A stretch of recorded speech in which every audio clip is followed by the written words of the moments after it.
12장 9절에서 21절입니다. 거기에서 떠나 그들의 회당에 들어가시니 한쪽 손 마른 사람이 있는지라. 사람들이 예수를 고발하려 하여 물어 이르되 안식일에 병 고치는 것이 옳으니이까.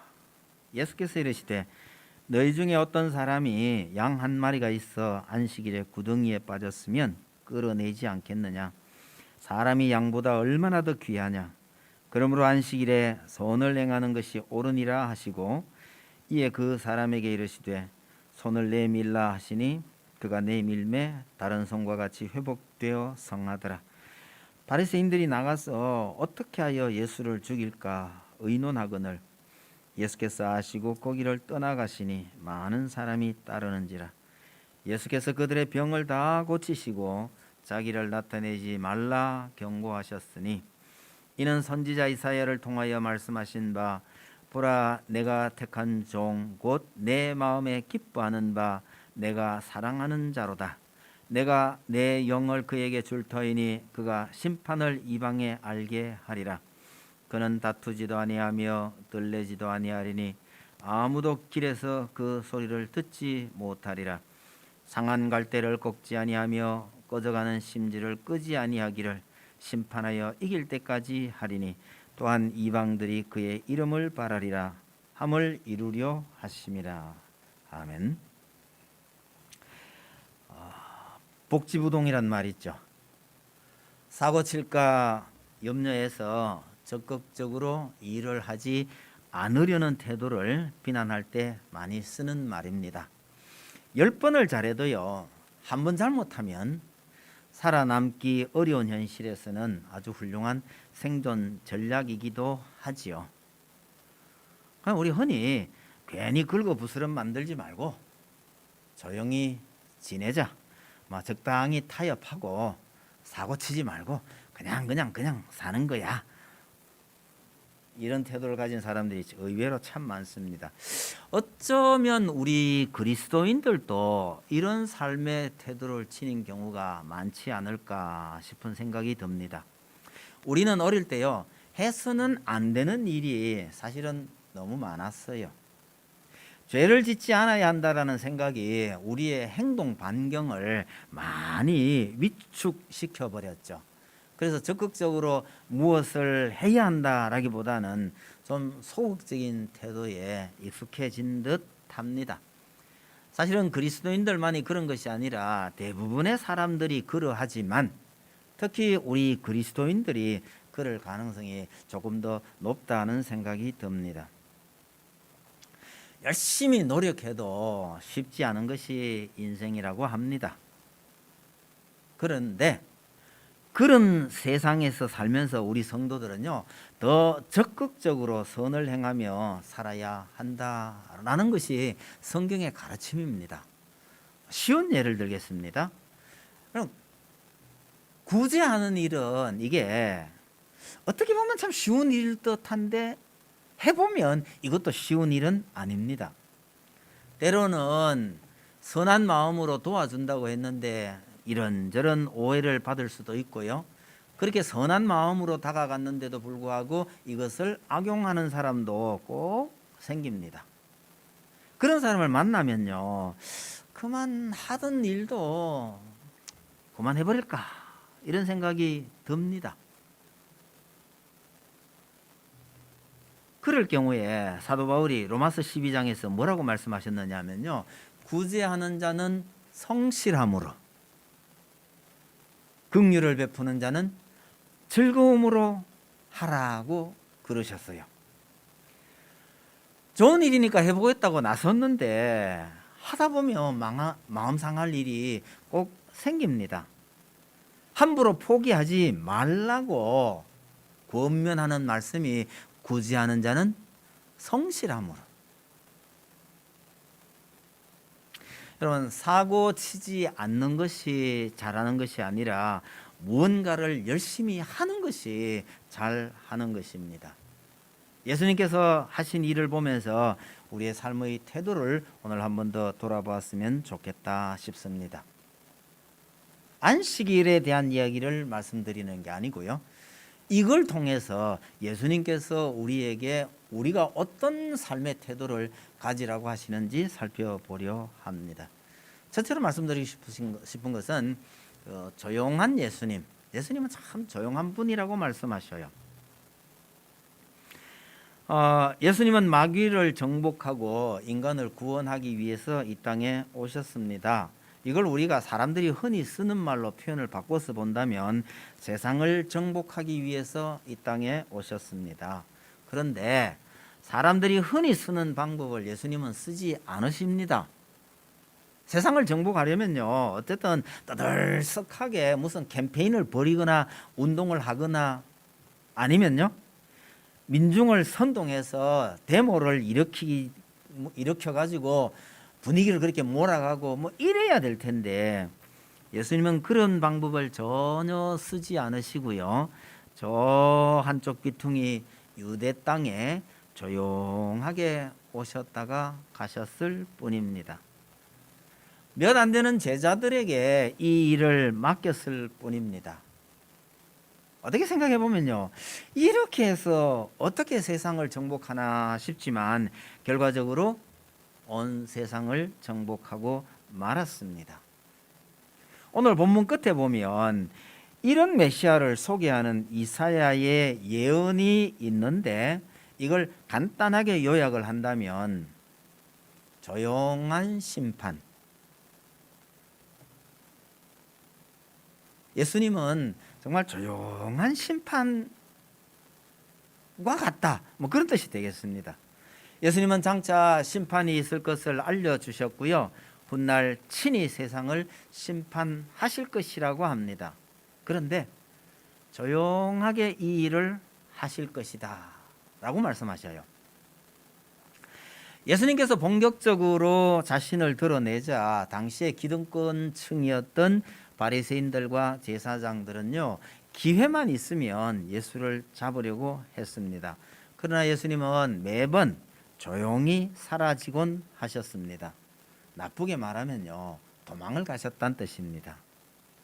세례 요한이 잡혔을 때가 가장 비굴하게 행동하신 때가 아닐까, 그런 생각이 들 수도 있습니다. 동업자나 다름없는 요한이 억울하게 잡혀갔는데 그를 구출하기 위해서 무슨 특공대를 조직한다거나 백성들을 동원한다거나 하지 않고 조용히 물러가셨을 뿐입니다. 자기만 생각하고 도망간 것하고 비슷해 보입니다. 이럴 때에 능력 있는 그분께서 초능력을 발휘해서 세례요한을 구출해 낸다든가 이러면요, 온 백성들이 그냥 예수님을 따라가지 않을까, 그런 생각도 해봅니다. 그러나 이사야가 예언한 말씀에 따르면요, 참 어이가 없게 예수님은 도살장으로 끌려가는 짐승처럼 말 한마디 하지 않고 따라가는 바로 그런 분이라고 이사야가 예언을 해뒀단 말이에요. 오늘 본문의 인용문도 이사야서인데요, 비슷해요. 18절에서 21절까지가 그 인용한 본문인데요, 이 내용의 핵심이 뭐냐 그러니까 예수님은 하나님의 사랑을 받는 자요, 이방에게까지 복음을 전하는 능력 있는 자라고 하십니다. 그런데 19절을 한번 보세요. 그는 다투지도 아니하며 들레지도 아니하리니, 이 들렌다라는 표현이 우리가 잘 쓰지 않는 표현입니다만 시끄럽게 떠든다는 뜻이에요. 아무도 길에서 그 소리를 듣지 못하리라. 다투지도 않고 시끄럽게 떠들지도 아니하고, 그래서 아무도 그 소리를 듣지 못하리라. 자기를 그렇게 드러내는 분이 아니란 뜻입니다. 이거 참 쉽지 않아요. 우리에게 만약에 예수님의 능력의 반의 반, 10분의 1만 있어도요, 우리는 입을 다물고 못 있잖아요. 근데 예수님은 그렇게 자기를 드러내시는 분이 아니라고 하십니다. 20절, 상한 갈대를 꺾지 아니하며 꺼져가는 심지를 끄지 아니하기를 심판하여 이길 때까지 하리니. 상한 갈대를 꺾지 않고 꺼져가는 심지를 끄지 않으려고 하시는 아주 조심스러운 분이시다. 예수님은 이런 사명을 띠고 이 땅에 오셨기 때문에 백성들의 그 세속적인 환호와 기대를 뒤로 하고요, 조용히 십자가의 길을 가셨습니다. 어쩌면 백성들의 환호는 예수님께서 가려가는 그 길에 방해가 될 것이기 때문입니다. 만물의 주관자이신 그분께서 왜 이렇게 조심스럽게 조용하게 일을 하실까요? 사람의 영혼을 그만큼 소중하게 여기기 때문 아닐까라고 생각해 봅니다. 여러분 혹시 콩나물 길러 보셨나요? 아니 콩나물 뭐 그냥 콩 있는데 물 갖다 보면 콩나물 되는 것 아니냐, 잘 모르면 그렇게 기릅니다. 근데 콩나물을 제대로 기르는 분한테요, 그런 모습 보였다 큰일 납니다. 이것저것 만지던 손으로요 그냥 물떡을 갖다 보면 난리가 납니다. 비누나 세제로 손을 씻고 물 부어도 안 됩니다. 아니 수돗물 그냥 받아가지고 그냥 콩나물 시루에 부으면 되는 거 아닌가요? 아니요. 시루에 있는 그 물을 떠서 조심스럽게 부어 주어야 합니다. 여러분 사람의 영혼을 다루는 자는요 콩나물에 물 주는 것보다 더 조심해야 된다. 콩나물도 그렇게 함부로 다루는 게 아니더라는 얘기입니다. 국화 기르는 이야기 있잖아요. 이것도 제대로 기르는 사람 얘기 들어보면 참 기가 찹니다. 한 가지만 제가 말씀드릴게요. 수돗물 그냥 받아가지고 뿌리는 게 아니에요. 하루 전에 물을 받아가지고요 가만히 놔두갖고 기온하고 이걸 어느 정도 맞춰요. 그런 다음에 국화 묘목에다가 물을 조심스럽게 뿌려줍니다. 온도 맞춰서 줘요. 제가 전에 어항에 물고기 기르는 거 좋아하는 분이 있었는데, 물고기를 기르고 작정을 하려면요 한 달 전에 어항을 준비해서요 여기에다가 계속해서 물을 채워서 빼고 채워서 빼고 한 달 동안 그러더라고요. 왜 그러냐 그랬더니 이번 말이 딱 하나예요. 어항의 생태계를 안정화시킨 다음에 물고기를 넣어야 합니다. 그렇게 준비를 하더라고요. 그런 다음에 진짜 물고기 몇 마리 넣어 놓고요, 물고기를 넣어 놓은 다음에 그 다음에 만약에 물이 부족해가 보충을 해야 될 상황이 생기잖아요. 수돗물 그냥 떠다가 넣으면 큰일 납니다. 그거 역시도 하루 이틀 전에 받아 놨다가 물 온도와 어항의 온도가 비슷하게 맞추어진 상태에서 유리벽을 따라서 물을 조심스럽게 흘려 넣더라고요. 그럼 왜 이렇게 조심하냐, 그냥 갖다 부으면 되지 그랬더니요, 그러면 물고기가 쇼크를 먹는 수가 있다는 거죠. 그러니까 여러분 콩나물이나 식물이나 물고기 기르는 사람들도 이렇게 조심하는데 우리가 사람의 영혼을 다룬다면요 얼마나 조심스러워야 할까 생각해 볼 필요가 있는 거죠. 예수님은 심판자로 이 땅에 오셔서 심판하실 때조차도요 이렇게 조심스럽게 조용하게 심판을 행하실 것이라고 말씀하고 계시는 겁니다. 그렇게 조용하던 그 심판이 성적표를 들고 일어서면 모든 것이 끝납니다. 예수님은 이렇게 조용하게 자신의 일을 이루어 가시는 반면에요 그 예수님을 상대하던 바리새인들은 정말 격렬합니다.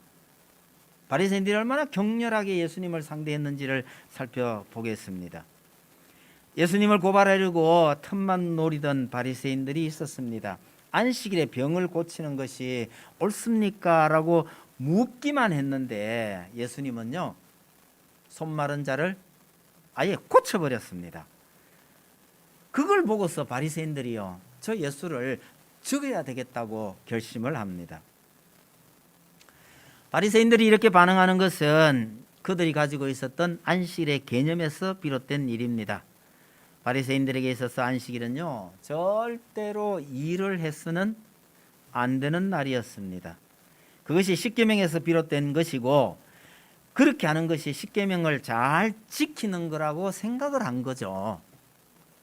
뭐 그 사람들 입장에서는 너무나 당연한 일입니다. 그러나 하나님께서 그들에게 그런 계명을 주신 그 정신은 생각하지 않고 문자에만 과도하게 집착한 탓이기도 합니다. 뭐 오늘날에도 그런 사람 많다고 봐야 되겠죠. 그러다 보니 이 탁상 공론을 넘어서서 우스갯거리가 되는 수준까지 가버린 겁니다. 지금도 남아있는 옛날 기록에 따르면 안식일에 손수건을 가지고 다녀도 되느냐 이 갖고 논쟁을 많이 했던 것 같아요. 답이 참 재밌더라고요.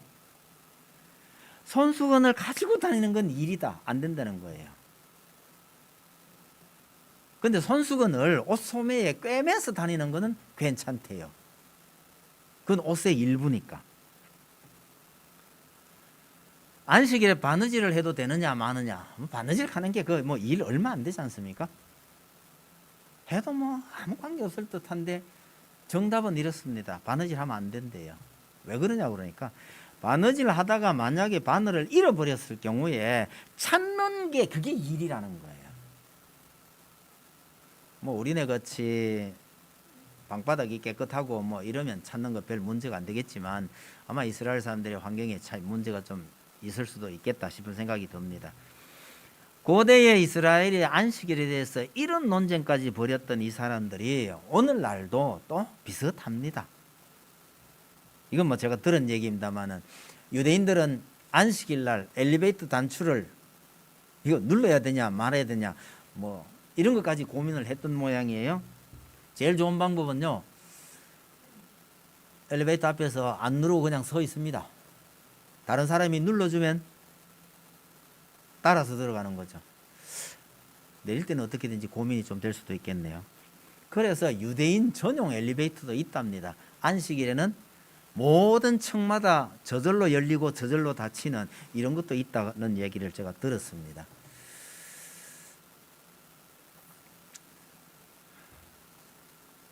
이게 문자대로만 그걸 지키려고 하는 그 사람들의 이야기인데 어떻게 만나면 참 우습기도 하고 그런 느낌이 듭니다. 당시에 바리새인들의 이 안식일 규정은 가끔 예를 든다면 이런 겁니다. 안식일에 양이 구덩이에 빠졌으면 스스로 걸어 나올 수 있도록 우선 널빤지를 넣어준다.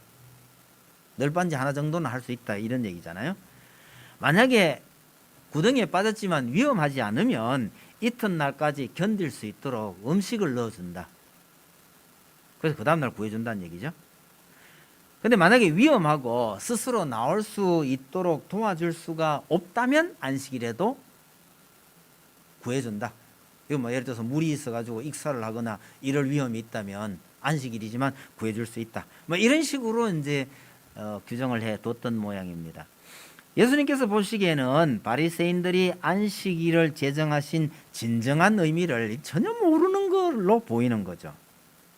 특히 오늘 본문에 나온 이 손 마른 사람요.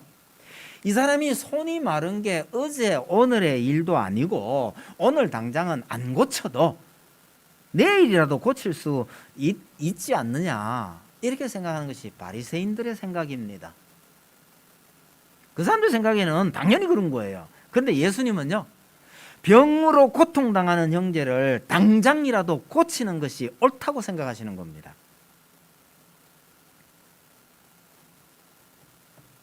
바리새인들은 어떻게 하는 것이 하나님의 안식에 동참하는 것인지에 대해서는 전혀 생각을 하지 않았더란 말입니다. 손 마른 형제를 돌보려는 마음은 없고요, 오직 안식일에 일을 하느냐 마느냐에만 집중하다 보니까 예수님에게 도전을 받은 셈이죠. 사람을 귀하게 여기지 아니하고 율법 규정만 덜먹이는 것은 참으로 슬픈 일입니다. 예수님을 분노케 하는 일이기도 합니다. 참고로요, 한국 교계에 뛰어난 인물 중에는 우리 교단 출신들이 많이 있습니다. 얼핏 들으면 듣기 좋은 말처럼 들리시죠? 사실은 참 슬픈 이야기입니다. 왜요? 이들이 왜 우리 교단을 떠나가지고 다른 교단에서 그렇게 큰 인물이 됐느냐는 거예요. 우리 교단들이 규정을 지키는 데만 아주 엄격했기 때문에 사소한 잘못을 수용하지를 잘 못했던 겁니다. 젊은 날에 뭐 그렇게 실수할 수도 있고 잘못했을 경우에 너무 엄격하게 되기 때문에 자의반 타의반 이 교단을 떠나서 다른 교단으로 갔었고, 나중에 거기서 뭐 우리 흔히 하는 말로 마음을 다잡아서 회개해서 큰 인물이 된 경우가 참 많다는 거죠. 우리는 사소한 잘못도 도저히 용서할 수 없었다. 그래서 많은 사람들을 떠나 보냈다는 겁니다. 여러분, 바리새인들이 예수를 죽게 됐다고 하는 그 문제는 결국은 안식일 문제에서 비롯된 것입니다. 안식일에 참된 정신을 살리자는 예수님의 말귀를 못 알아듣는 바리새인들에게 예수님은요, 하나님의 법을 모독하고 하나님의 백성을 미혹해 하는 이단으로 보였다는 거예요. 그래서 예수님에게 격렬하게 대들었던 거죠. 자, 이 바리새인들을 향해서 예수님의 태도가 참 조용한 분이셨는데도 불구하고, 세 번째로요, 싸우시는 예수님, 이들과 싸우는 예수님의 모습을 말씀드립니다. 예수님은 조용히 길을 가시는 분이셨습니다. 자기를 나타내지 아니하시는 분이라고 말씀하셨습니다. 사고도 말썽도 부리지 않는 정말 모범생 같은 분이셨습니다. 그런데 한번 화를 내면 참 무섭습니다. 화를 내신 경우가 여러 번 있습니다만은, 특별히 이 안식일과 관련해서는요, 아주 과격하게 바리새인들에게 도전을 하셨습니다. 오죽했으면 이 바리새인들이 바로 이 안식일 문제 때문에 예수를 죽여야 되겠다고 작심을 하셨을까 말입니다. 왜 그러셨느냐 그러니, 예수님의 입장에서는요, 이 바리새인들의 안식일 개념을 뜯어 고치시려고 작정을 하셨던 겁니다. 사실은요, 오늘 본문이 있기 바로 직전에 바로 그 앞에 밀밭에서 크게 한번 붙은 적이 있습니다. 바리새인들이 이빨을 부득부득 갈고 있을 바로 그때에 예수님은요, 바리새인들의 소굴로 찾아가신 것이나 마찬가지입니다. 9절 한번 보세요. 거기에서 떠나 그들의 회당에 들어가시니, 이렇게 돼 있는데, 여기 9절이 말하는 거기에서 가는 거기가 밀밭입니다.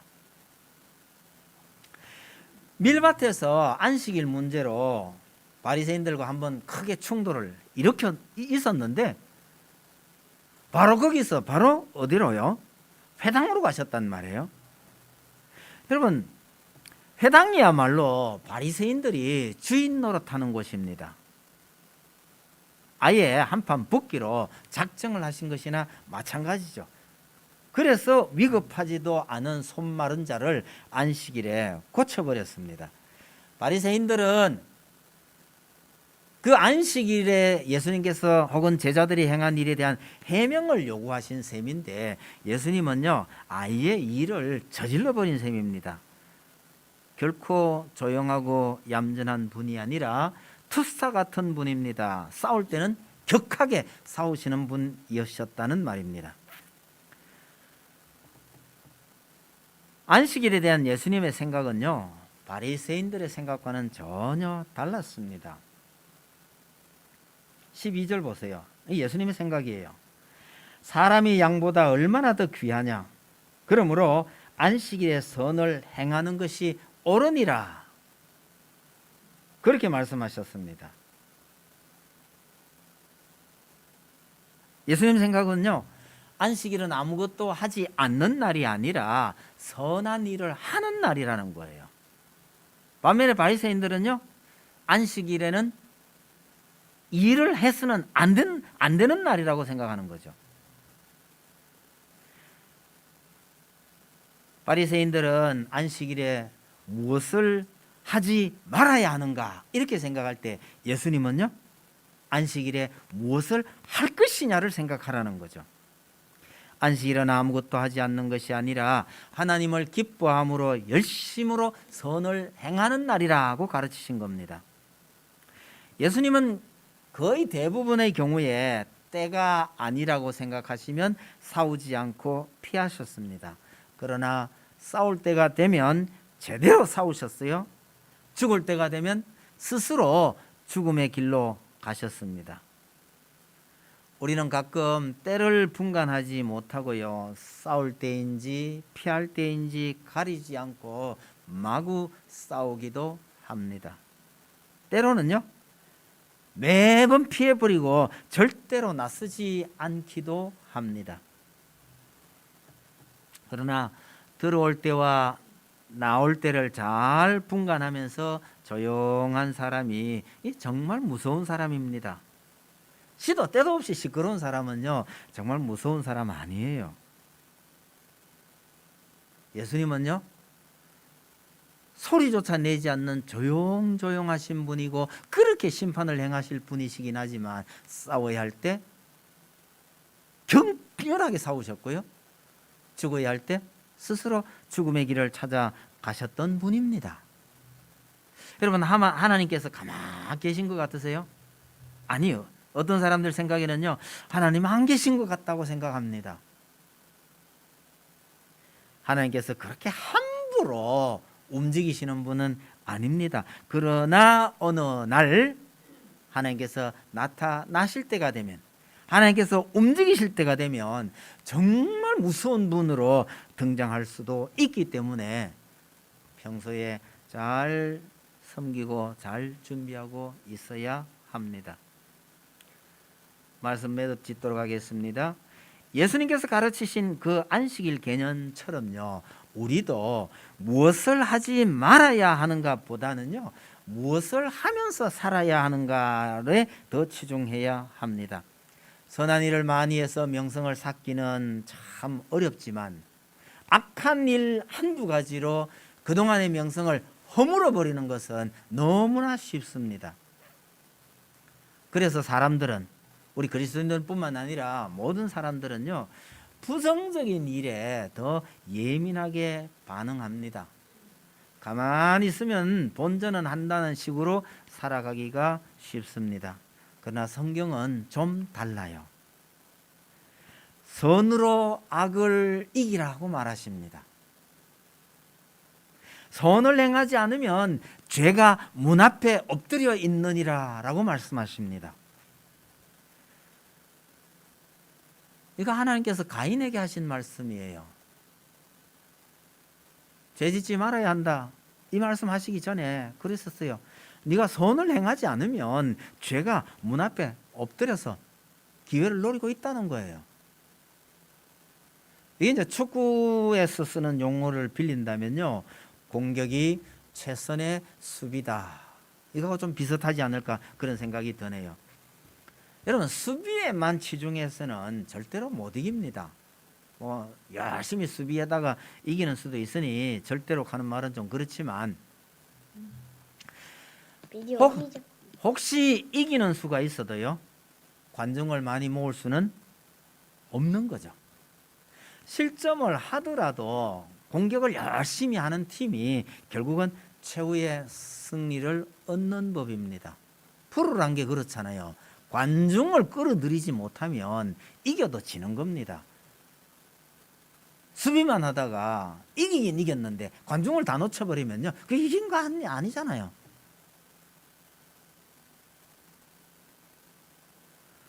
우리 그리스도인들이 꼭 이 축구의 원리 아니라도 하나님께서 주신 그 말씀 따라서요, 정말 선으로 악을 이기는, 선을 행함으로 악을 이길 수 있는 그런 모습으로 살아가시기를 바랍니다. 정말 지금 시절이 힘들고 어려운 때에다가요, 더군다나 지금 추위가 기승을 부리고 있습니다. 움츠러들기 쉬운 이런 때에 우리는 좀 더 적극적인 자세로 살아가야 할 것 같습니다. 올 한 해 우리 성도님들 앞길에 이런저런 어려움도 있겠지만 그렇더라도 씩씩하게 또 용감하게 돌파하는 용사들이 다 되시기를 바랍니다. 찬송 드립시다.